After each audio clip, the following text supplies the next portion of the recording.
Buon Natale a tutti!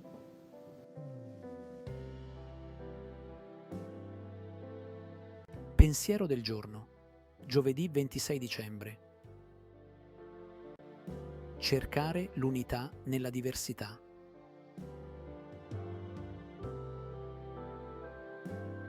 Tutti i candidati all'unità.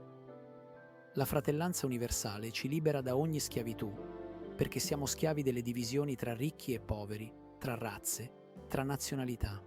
Siamo schiavi, ci critichiamo a vicenda, mettiamo ostacoli tra noi, erigiamo barriere. No, è necessario liberarsi da ogni schiavitù e vedere in tutti gli uomini, sì, in tutti gli uomini, possibili candidati all'unità con Dio e all'unità tra di loro. Chiara Lubick.